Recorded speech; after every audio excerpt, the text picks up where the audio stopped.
Streaming live on YouTube on the team, or at the Team 980 as well. And Anthony, I will mention the YouTube because actually I have a question as we get into the Commanders defense.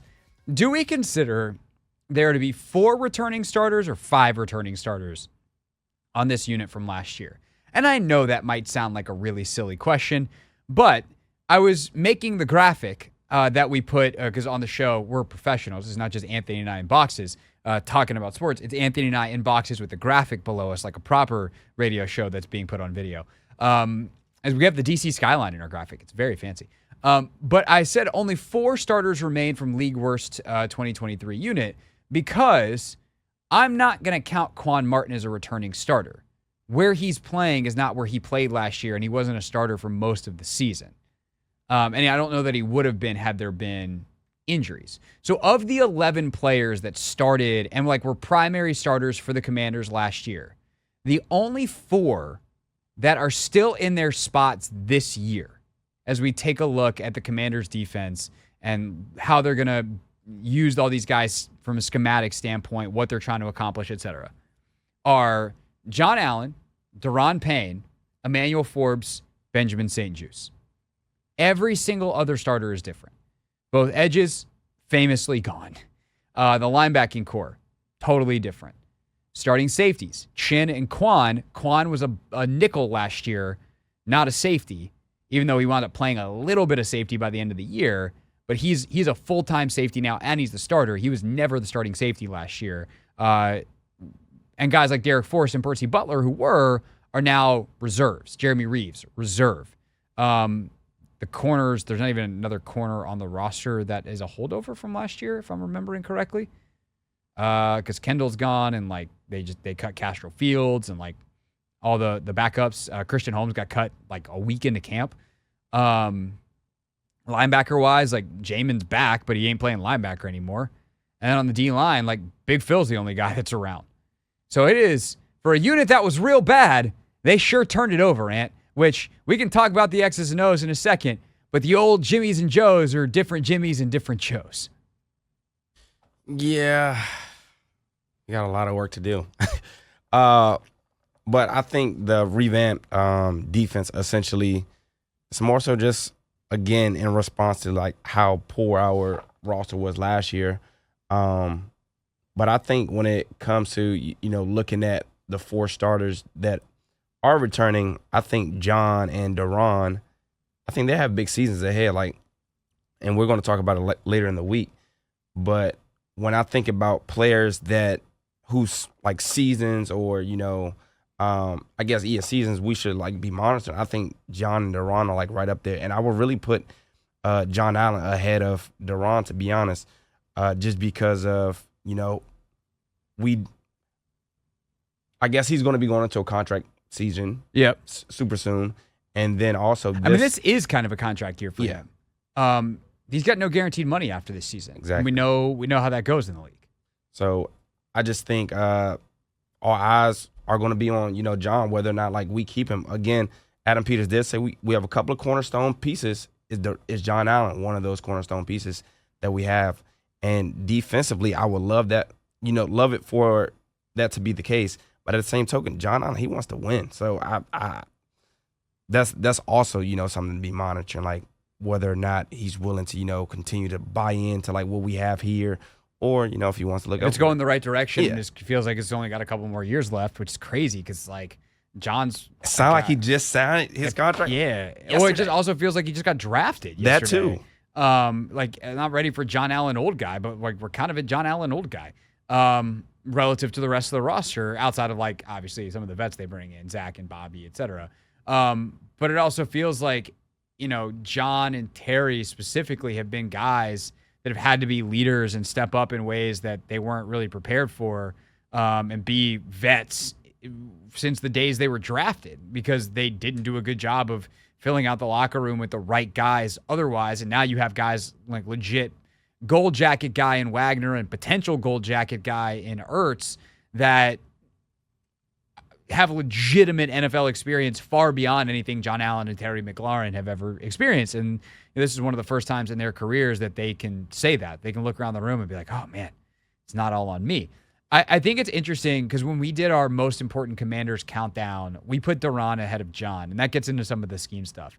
I think how they move these guys around is going to be really fascinating. And one thing that has caught my eye is a very silly little thing, but they have listed Dante Fowler as an outside linebacker. And Frankie Louvu is obviously an outside linebacker. I wonder if we're going to see some legitimate base 3-4 stuff from them this year in times when you're not actually expecting base defenses. And what I mean by that is, do you see Dante Fowler, Frankie Louvu on the edge around John Duran and Jerzon Newton in third down situations? It's like, this is our blitz package. What's up? It's a 3-4 front. And maybe Dominique Hampton is the linebacker behind it. Or is Bobby still out there? Or do they just play a bunch of safe? Like, they've got so much positional versatility and flexibility that it is both exciting and terrifying, I think, if you're a Commanders fan. And this gets into some of the scheme questions in terms of, like, what are they going to do this year? One, I think it is going to be less high risk than we saw in the preseason and in camp. Dan Quinn said straight up, we wanted to test guys and see how they would handle certain situations in ways that we might not during the regular season. So this idea that they're going to put Benjamin St. Juste and Emmanuel Forbes out on islands and be like, hey, sorry, this is just how we play, I have a hard time believing that's going to be true. Not that it won't happen some. There's going to be times in the NFL where as a corner, you got to play man-to-man, or you're in a corner 3 and you wind up in essentially a man-to-man, and you just gotta strap on your helmet and go play. That's football, baby. But there's also times where you can show that stuff and then try to create opportunities to create turnovers. Like, let's show single high, then all of a sudden we're going to rotate to 2, and it's a simulated pressure, and that corner that looked like he was in a cover 1 or cover 3 man-to-man is actually in cover 2, and that creates a prime chance to confuse a quarterback and throw a ball right to a DB. And you got to catch it. And even if you don't know what any of the cover 2 and rotated safeties and simulated pressures, stuff that I just said means, like, you understand what it means to trick a quarterback and have one him throw one right to you. That's good. Those are the kinds of things that haven't been happening here in the past. And, you have to become really clear with your assignments. And that is something that has been emphasized this year is, hey, we want you to go after this other thing that you used to have to also worry about. Don't worry about that. That's someone else's job. And if we lose on that, I'm not going to yell at you. And I think beyond the schematic stuff, where I think they'll have a mix of coverages, I think there'll be some single high stuff, some 2 high stuff. They'll ask some guys to play man-to-man sometimes. They'll be in a lot of zone match. They'll have different options and I think you'll see a lot of small guys on the field, a lot of trying to get team speed on the field. The most important thing is they play fast and they play physical. And I know that's like maybe not the most in-depth analysis, but I think what you saw last year is what happens when you play slow, you play hesitant, and you lack physicality. You give up a lot of points, it's really ugly, and everyone hates it, and you lose a lot. And I think on a baseline level this year, the fast physical part is going to be present.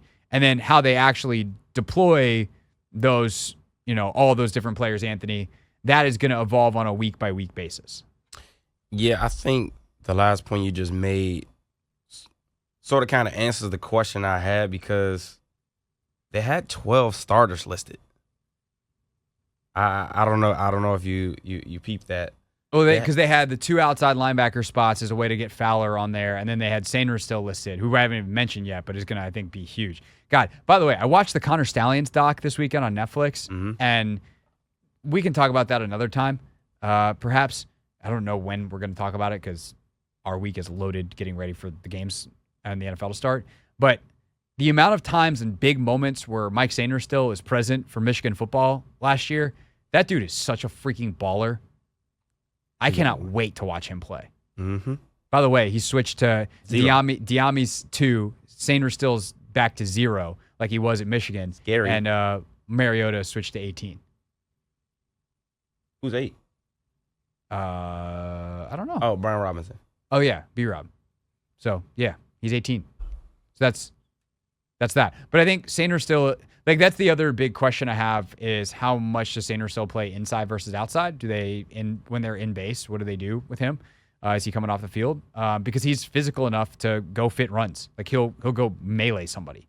But I think keeping him out of that is probably good. And just, it's so funny because offensively, like, we know who the players are. And my big question is, how is Cliff going to use them? Defensively, I feel like my much bigger questions are, how are you going to use, like, which players are actually going to play, right? It's still how you use the players, but we don't know which ones are going to be on the field. And it's probably going to change week over week. But how much Dominique Hampton do we see? How much Derek Forrest do we see? How much Percy Butler? How much Sainer Still?